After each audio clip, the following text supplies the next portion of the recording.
So, hello everyone. Today, I would like to share a little bit about my experience scaling up DeFi teams and DeFi operations as an institution.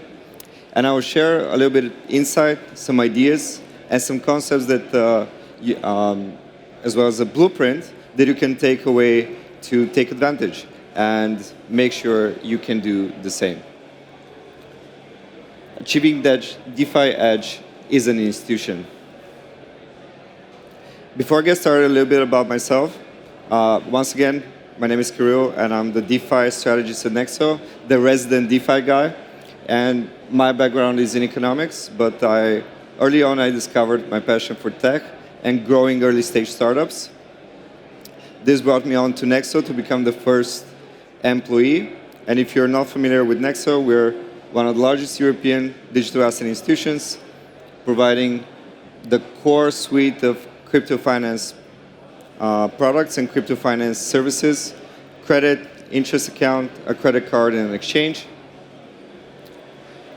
My journey at Nexo started off at the institutional lending desk, and I have a very real flex to share with you. My first customer was SBF. So yeah, I've been at the front lines of building up crypto finance in the last 4 years. I wanted to start my talk today with something that is called the Conway's Law. Essentially, every product or service that you get out to the market will replicate your communication structure within your company. Very simply put, the way we talk with each other within our teams and within our company will reflect into any output that we produce. How is this relevant in DeFi? Well, in order to catch up with the non-stop breakneck speed in DeFi, in crypto in general, you need small, very flexible and autonomous teams that can deliver on this, that can keep up with everything that's going on. I would also go one idea a little bit further and say, while the way we communicate internally will determine our outputs, the ability of our team members to execute and to deliver projects by themselves will determine the end goal of any DeFi or more broadly Web3 initiative that we have within a larger institution. The evolution, in my belief, is for an institution is very similar to what you have as a user. You start off buying your first Bitcoins, you become a casual user, you start to understand how exchanges work, how to put the limit order. Before you know it, you're more experienced, you know every exchange, which assets trade where, and you know the ins and outs of DeFi, you know the ins and outs of on-ramps, and make the most out of every transaction. You start identifying problems and start building projects that solve these problems until you, before you know it, you're an innovator bringing new concepts that are pushing the whole industry forward. Once again, I think as an institution, you can go through a similar transformation, but it starts with a single small step, which is getting some kind of exposure. It could be with a simple purchase, becoming an investor, or somewhere deeper along the way. So here are a few of the things that come to mind, a few of the ingredients in the secret sauce that allows you to scale a DeFi team. At the center, that's people. And once you have your team together, everything else will fall into place. Of course, this is not a full list, but a few of the things that come to mind: infrastructure, risk management, treasury management, and tools and automation. Nexo itself, a microcosm of the whole cryptocurrency space. We have Bitcoiners, yield farmers, NFT degens, and traditional finance guys all put together. Only this way we're able to keep and put the puzzle together on what's going on in the cryptocurrency space and build a single unified picture of what's going on. I think a lot of the secret magic comes to teams by putting on different mindsets, different interests, and also different aptitudes. And I'm going to say what I mean in just a second. Of course, every DeFi team will need to be entrepreneurial. They will need to be able to start and execute projects, identify opportunities, and deliver on what they have started. Yes, you will need to be analytical. Yes, you will need even different aptitudes, like a conservative risk manager paired up with an internal optimist entrepreneur who believes in the long-term success of crypto. But I think the biggest and most important ingredient is to have people that have the ability to walk away from easy money. If you look at what's gone wrong in the last few months in the space, what has unified all companies that have gone under is their willingness to win at all costs and risk everything. And that's why I believe the ability to walk away from easy money is one of the most important things that you can do when you are active in DeFi, but even more broadly in the crypto space in general. So once you have your right people, you need to set up the different elements of your team.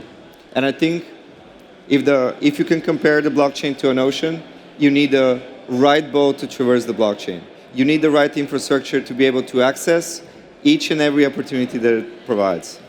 So be relentless, build out the exchange, bank account, counterparty, OTC desk, lending desk, and so on, infrastructure that will allow you to traverse the blockchain, that will allow you to access opportunity once they arise and once they are identified.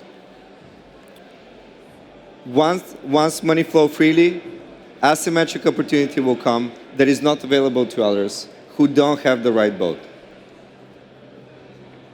Number two are tools. Find the right tools to get the right information at the right time. Discover new opportunities with DeFi Llama. Track on-chain data with Dune Analytics. Automate your alerts via Messari Governor. Listen to every podcast, every newsletter. Getting the right information at the right time, and you will stay ahead of everybody else. This is in the last few days, this is the most important topic that you can cover in any Web3 company today.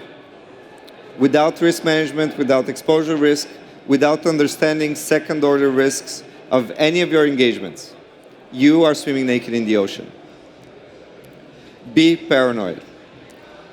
Be paranoid. I think this is the most important thing I wanted to share with you today. Be relentless in criticizing every opportunity at every level. Ask the right questions and always question your reality. Let's take the example of FTX, which is on everybody's mind today. If you look hard enough, the question, what if the token goes to zero? If you started looking answers to your question, you would find clues everywhere.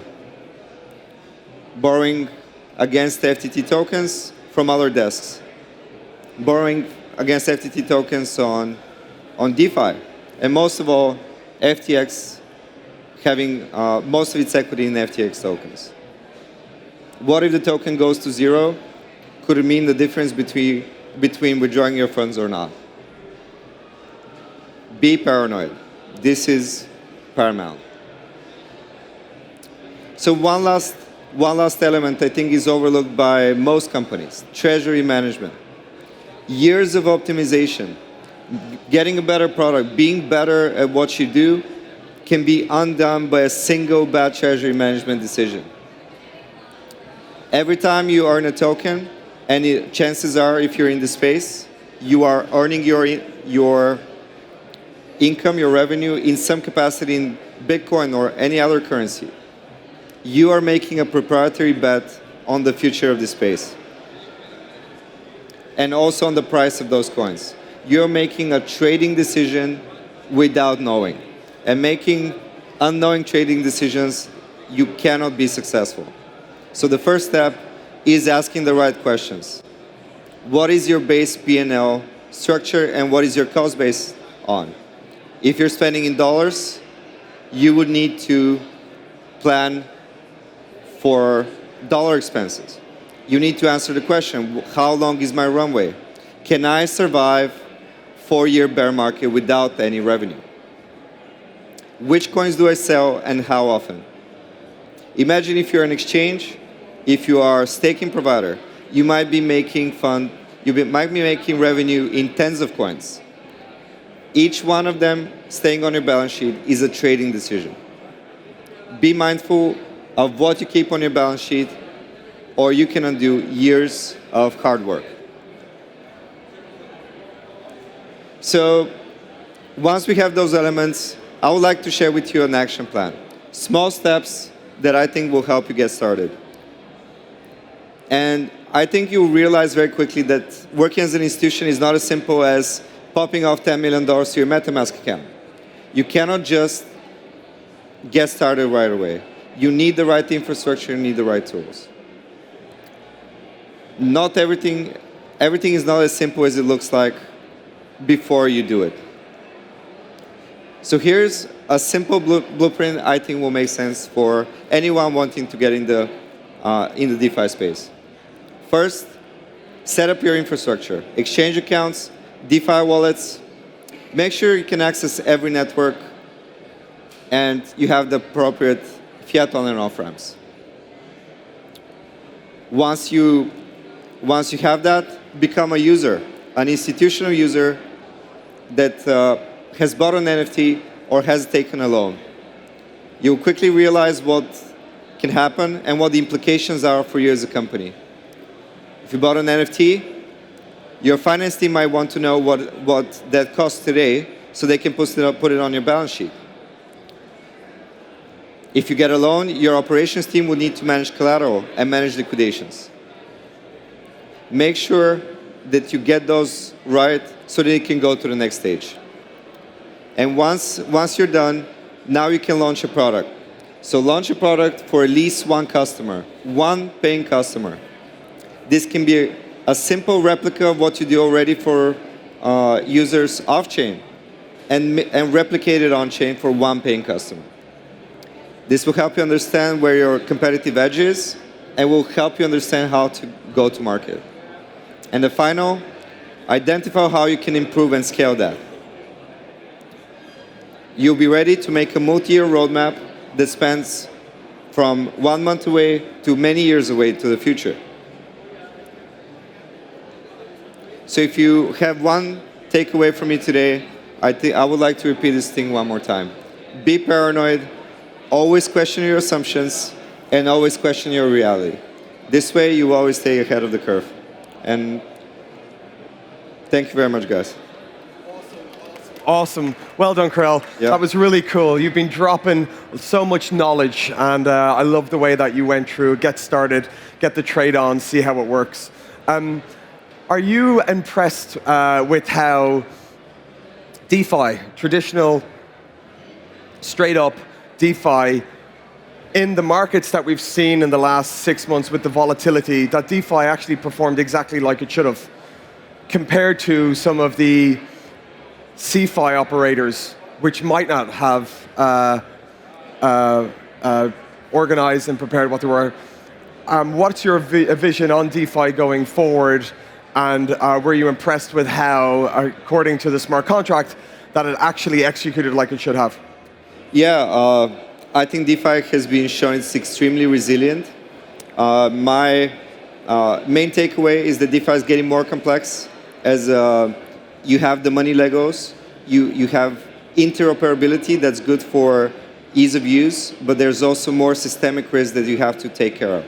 So you have to think of DeFi as a whole system and not as two separate platforms, for example. Because outflows for one platform might lead to inflows or outflows on another. So the system doesn't work in just like any other system. It has a lot of interconnectivity. And introducing new elements to the system introduces new risk. So yeah, my main takeaway here is that we have to be mindful about the whole system in general as well. But obviously, I think DeFi has performed as good as it should, and even better than anybody has suspected. Yeah, I heard that. Big round of applause for Kiril from Nexo. Thank you so much. Awesome presentation, mate. Thank you, man. Thank you so much.